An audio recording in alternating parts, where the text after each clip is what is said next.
Bismillahirrahmanirrahim. Assalamualaikum warahmatullahi wabarakatuh. Bismillahirrahmanirrahim. Alhamdulillahi rabbil alamin.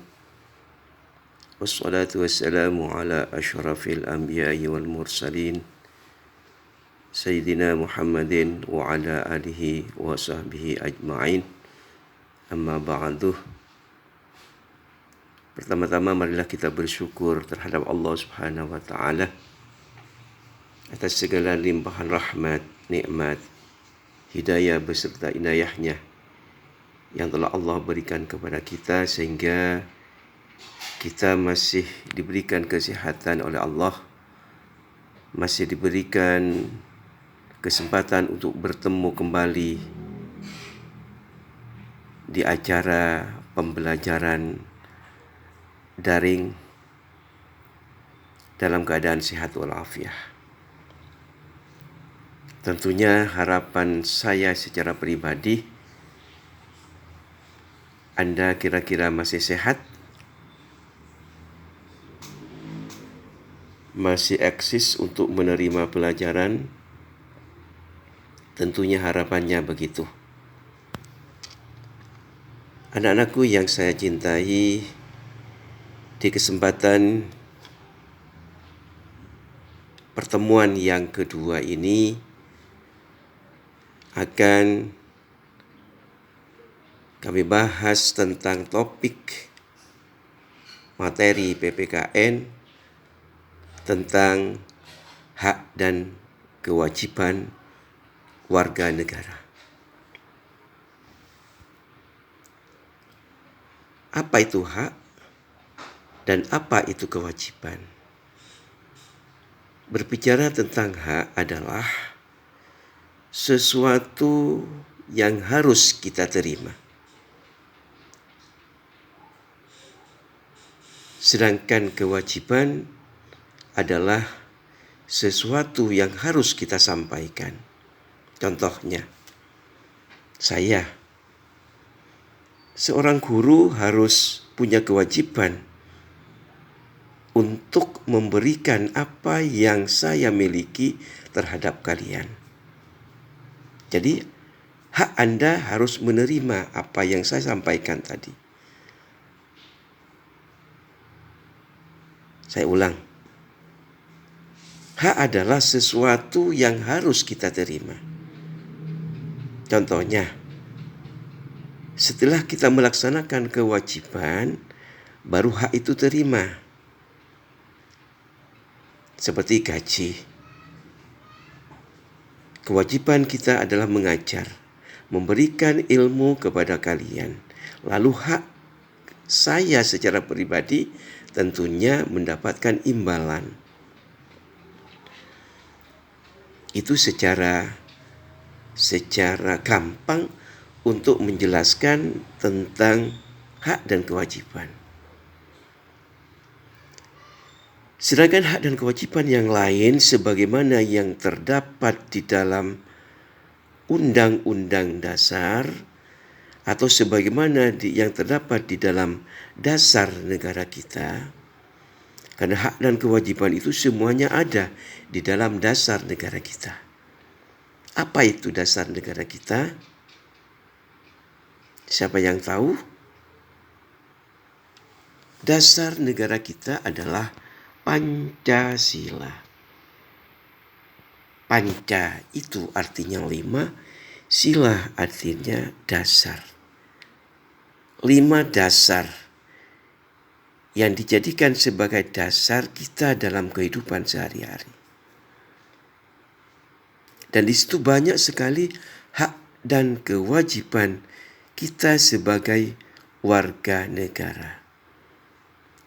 Contohnya terdapat di dalam Undang-Undang Dasar tahun 1945. Dari pasal 1 sampai dengan 37 pasal. Salah satu contoh di antaranya adalah pasal 29. Pasal 27, pasal 28, pasal 31, dan lainnya, dan banyak lagi yang lainnya. Dan semua itu terdapat juga tentang hak dan kewajiban itu terdapat di dalam dasar negara kita Pancasila. Contohnya, sila yang pertama, ketuhanan yang Maha Esa. Di mana letak hak dan kewajiban sebagaimana yang diterangkan atau dijelaskan atau terdapat di dalam Pancasila, sila yang pertama. Satu contoh, sila yang pertama berbunyi ketuhanan yang Maha Esa. Jelas di situ berbicara tentang keyakinan, tentang kepercayaan, tentang ketakwaan, tentang keimanan, dan kepercayaan. Juga kaitannya dengan pasal 29. Hak dan kewajiban itu pasal 29. Yakni yang dimaksud pasal 29 adalah yang berbunyi setiap warga negara berhak untuk berkeyakinan terhadap Tuhan yang Maha Esa. Artinya hak dan kewajibannya adalah hak untuk menghormati hak orang lain untuk memeluk, meyakini, mempercayai salah satu keyakinan, salah satu agama, salah satu keimanan, salah satu kepercayaan, sebagaimana yang diatur di dalam sila yang pertama.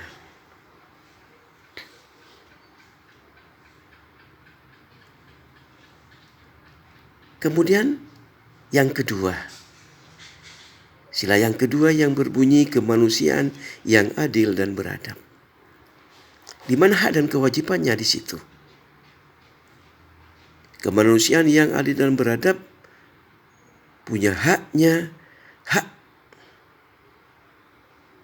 untuk tidak memaksakan kita kepada orang lain.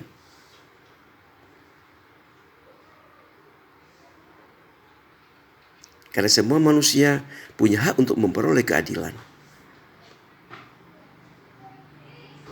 Jadi sila yang kedua kaitannya dengan harkat, martabat, dan derajat seseorang atau manusia.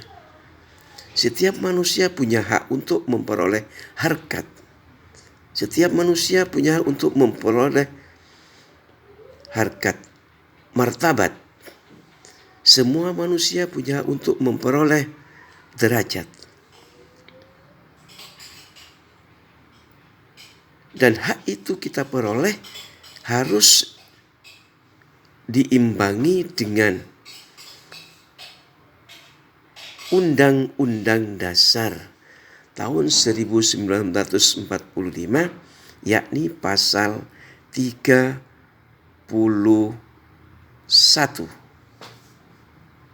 yang berbunyi setiap warga negara punya hak untuk memperoleh pengajaran, punya hak untuk memperoleh penghidupan yang layak.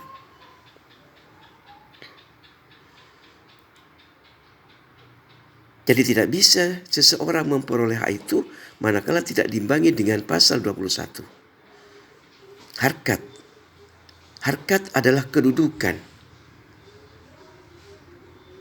Atau harkat adalah nilai, taraf yang membedakan seseorang, yang membedakan seseorang dengan orang lain.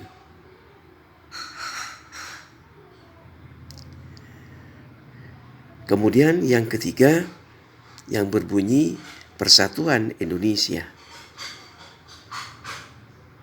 Di mana hak dan kewajibannya di situ? Tentunya kalau kita berbicara persatuan dan kesatuan bangsa, kehidupan bangsa Indonesia yang terdiri dari berbagai macam agama, ras, budaya,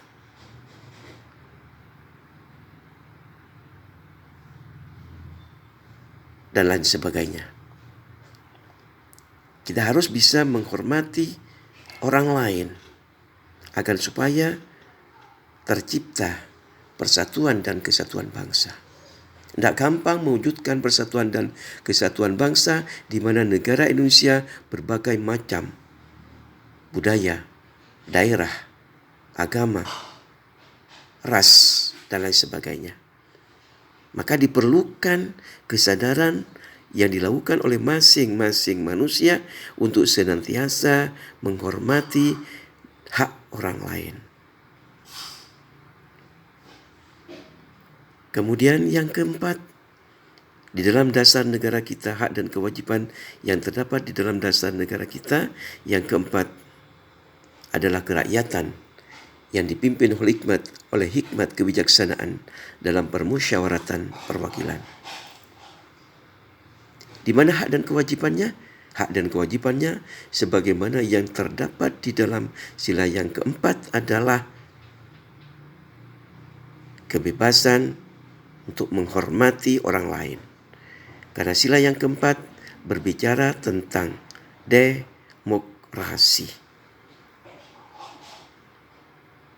Kegiatan demokrasi pada dasarnya dalam mengambil suatu keputusan tidak untuk dipermasalahkan, akan tetapi bagaimana agar supaya dalam pengambilan demokrasi itu bisa dipertanggungjawabkan terhadap keputusan secara bersama.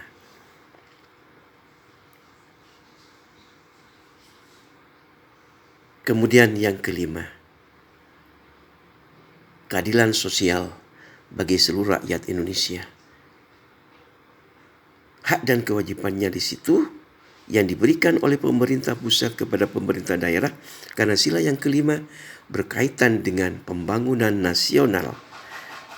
Pembangunan nasional adalah dalam rangka mewujudkan manusia Indonesia seutuhnya dan pembangunan masyarakat Indonesia seluruhnya. Jadi bagaimana keadilan yang dilakukan oleh pemerintah pusat yang diberikan kepada pemerintah daerah yang seadil-adilnya. Itu merupakan kewajiban juga yang dilakukan oleh pemerintah pusat kepada pemerintah daerah.